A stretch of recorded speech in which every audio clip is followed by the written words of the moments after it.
आज हम देखेंगे कैश फ्लो स्टेटमेंट का फॉर्मेट।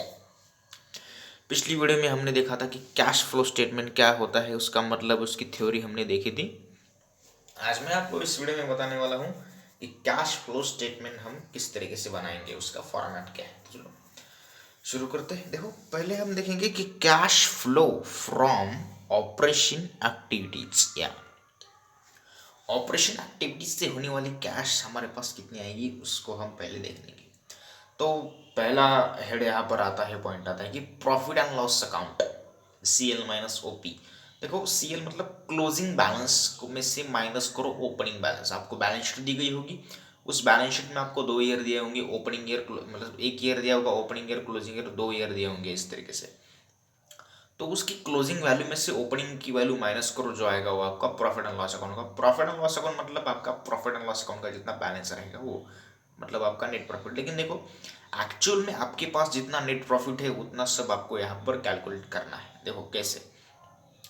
अब जब हम प्रॉफिट एंड लॉस अकाउंट देखेंगे तो आप पाओगे कि प्रॉफिट एंड लॉस अकाउंट के प्रॉफिट में से कुछ हम प्रॉफिट जनरल रिजर्व में ट्रांसफर करते हैं, प्रोपोज डिविडेंड करते हैं, इंटरिम डिविडेंड, प्रोविजन, कुछ टैक्स देने के लिए बचा के रखते हैं। तो देखो, जनरल रिजर्व में मान लो कि हमने हमारा 1 लाख का प्रॉफिट है।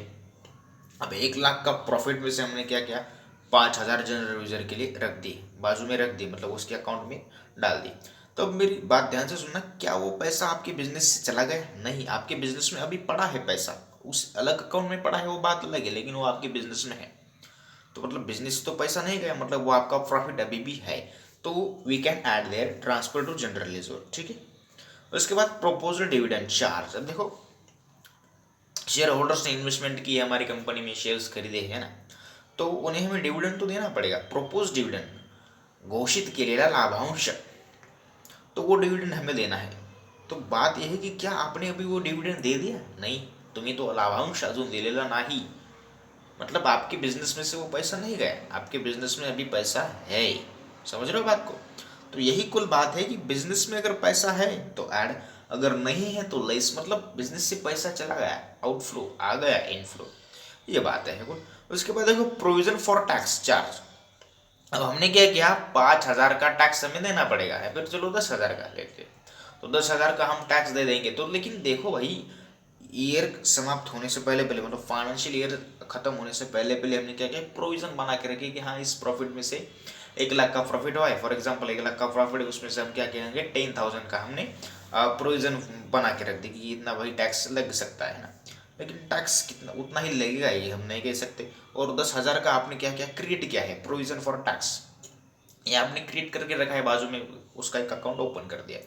लेकिन वो पैसा अभी भी आपके बिजनेस से नहीं गया। समझ रहे हो बातों को? मतलब आपने सिर्फ अपने प्रॉफिट को डिस्ट्रीब्यूट करके रखा है अलग अलग चीज़ों में, जनरल रिजर्व में, प्रोविजन डिविडेंड में कुछ पैसा लगा के रख दिया, मतलब पहले से ही उसका एक अंदाज हमने लगा के रखा। लेकिन ये अंदाज सही भी तो नहीं हो सकता, गलत भी हो सकता है ना। टैक्स 10,000 की जगह कम भी लग सकता है ना। मतलब आपको एक एक्यूरेट प्रॉफिट, आपके पास रियल में जो प्रॉफिट है वो आपको फाइंड आउट करना है, ठीक है। तो मैंने क्या क्या कहा कि आप प्रॉफिट एंड लॉस अकाउंट पहले ले लेंगे, ध्यान से सुनना। उसका क्लोजिंग बैलेंस करेंगे, opening opening balance closing balance में से माइनस करेंगे, जो अमाउंट आएंगी वो आप यहाँ पर लिखेंगे। उसमें आप ऐड करोगे जनरल लीज और propose dividend, interim dividend and provision for tax. ये 4 चीज़ें आपको आपकी प्रॉफिट में ऐड करनी है। क्वेश्चन में जो जो भी दिया होगा आप ऐड करेंगे। जरूरी नहीं है कि क्वेश्चन में आपको ये 4 ही चीज़ें दी गई होगी, कुछ चीज़ें दी हो सकती है, कभी कभी कुछ भी नहीं दे सकता, तो ऐसा अलग अलग टाइप का क्वेश्चन होता है। तो आपके पास आएगा net profit before tax, tax लगाने के पहले का आपका प्रॉफिट। अब देखो, एडजस्ट करेंगे हम non cash and non operating items, ठीक है। अब ये क्या है, डेप्रिसिएशन हम पहले ऐड करेंगे। डेप्रिसिएशन क्यों ऐड करना भाई? हमारी एसेट तो डिक्रीज हो रही है, कम हो रही है। देखो भाई, एसेट कम हो रही है लेकिन पैसा थोड़ी कम हो रहा है, पैसा तो आपके पास उतना ही पड़ा रहे ना, उतना ही। डिप्रिसिएशन हो रहा है मतलब लॉस तो हो रहा है, लेकिन पैसा जा भी तो नहीं रहा बिजनेस में। गुड रिटर्न ऑफ, आपके बिजनेस की रेपुटेशन कम हो रही है, लेकिन पैसा तो थोड़ी कम हो रहा है, पैसा तो आपके बिजनेस में आता रहेगा। Profit on sale of asset हो गया, loss on sale of assets, so add less interest received investment. अब देखो, अपोजिट होता है यहाँ पर, एडजस्ट से तो ऐड कर रहे हैं हम इंटरेस्ट रिसीव्ड। अब नीचे जब आप देखोगे यहाँ पर, तो यहाँ पर देखिए, इंटरेस्ट रिसीव्ड इन्वेस्टमेंट यहाँ पे ऐड किया गया। तो अपोजिट आपको पता है कि अकाउंटिंग कॉन्ट्रा है, ये सपोज कॉन्ट्रा इधर है तो इधर नहीं, मतलब अलग अपोजिट टाइप का यहाँ पर एक काम करता है। तो likes thanks for watching this video. अगर आपको ये वीडियो पसंद आ गई तो लाइक शेयर एंड सब्सक्राइब करो एंड कमेंट करो।